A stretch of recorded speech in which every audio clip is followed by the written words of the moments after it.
નમસ્તે દોસ્તો, આજે આપણે બનાવશું કાઠિયાવાડી ઢોકળીનું શાક. આપણે સૌથી પહેલાં એક વાટકો છાશ લઈશું. છાશમાં બધાય મસાલા મિક્સ કરશું. 1 ચમચી ધાણા જીરું પાવડર, 1 ચમચી કાશ્મીરી લાલ મરચું, અડધી ચમચી હળદર, સ્વાદ અનુસાર મીઠું અને અડધી ચમચી ગરમ મસાલો. બધાય મસાલા છાશમાં નાખીને પછી બધાય મસાલાને સરખી રીતે મિક્સ કરી લેવા ચમચે વડે.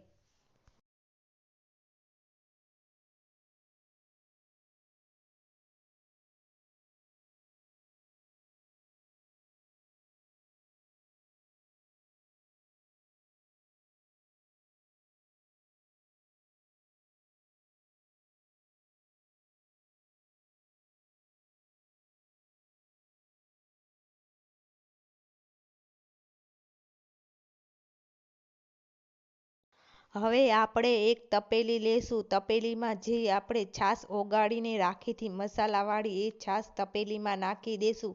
પછી તેમાં ઝીણું વાટેલું 2 ચમચી લસણ નાખીશું અને ઝીણા વાટેલા 4 નંગ લીલા મરચાં નાખીશું.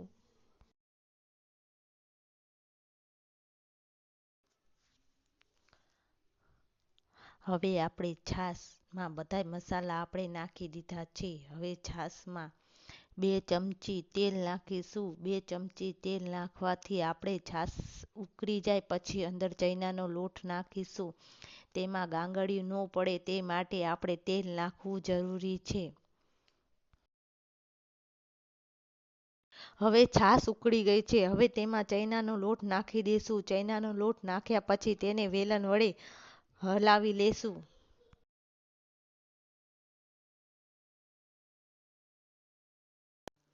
આપણે છાશમાં ચૈનાનો લોટ નાખીને પછી વેલણની મદદથી હલાવશું. આપણે હલાવતા જ રહેવાનું છે જ્યાં લગી છાશ અને ચૈનાનો લોટ મિક્સ ન થઈ જાય ત્યાં લગી.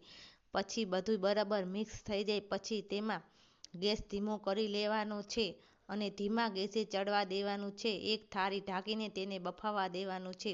બફાઈ જાય પછી આપણે થાળીમાં તેલ લગાડી લેશું. થાળીમાં તેલ લગાડ્યા પછી તેમાં આપણે ઢોકળીનું જે ખીરું બનાવ્યું છે તે થાળીમાં રાખી દેશું અને ખીરું રાખ્યા પછી તેને વાટકામાં આપણે તેલ લગાડીને પછી વાટકાની મદદથી થાળીમાં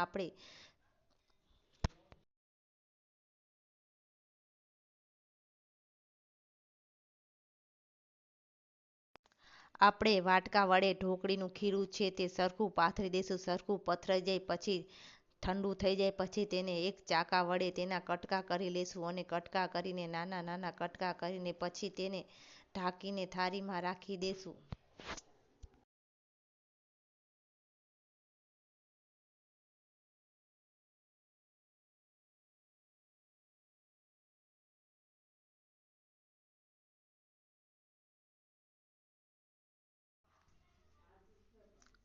હવે ઢોકળીના વઘારવા માટે આપણે એક વાટકામાં છાશ લઈશું અને છાશમાં આપણે બધાય મસાલા નાખીશું. સૌથી પહેલાં 1 ચમચી ધાણા જીરું, અડધી ચમચી હળદર, 1 ચમચી કાશ્મીરી લાલ મરચું, અડધી ચમચી તીખું મરચું અને અડધી ચમચી ગરમ મસાલો નાખીશું. પછી બધું સરખી રીતે મિક્સ કરી લેશું.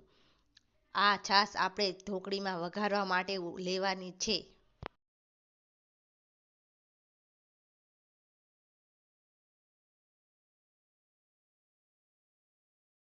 હવે આપણે એક તપેલી લેશું. તપેલીમાં 5 ચમચી તેલ નાખીશું. તેલ નાખ્યા પછી તેમાં રાઈ નાખીશું. રાઈ તતડીને બંધ થઈ જાય તેમાં મીઠી લીમડીના પાન નાખીશું અને મીઠી લીમડીના પાન નાખ્યા પછી તેમાં આપણે લસણ 1 ચમચી નાખીશું.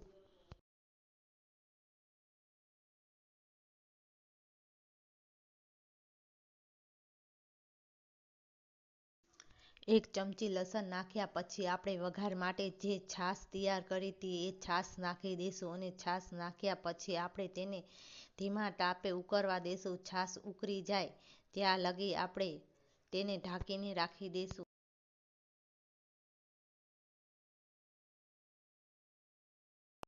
આપણે જે છાશ વઘારી હતી તે છાશ ઉકળી રહી છે. હવે તે છાશમાં આપણે જે ઢોકળીના કટકા કરીને રાખ્યા હતા તે ઢોકળીના કટકા બધાય અંદર નાખી દેવાના છે. બધાય કટકા નાખીને પછી આપણે ઢોકળીને અને છાશને બંનેને ઉકળવા દેવાના છે.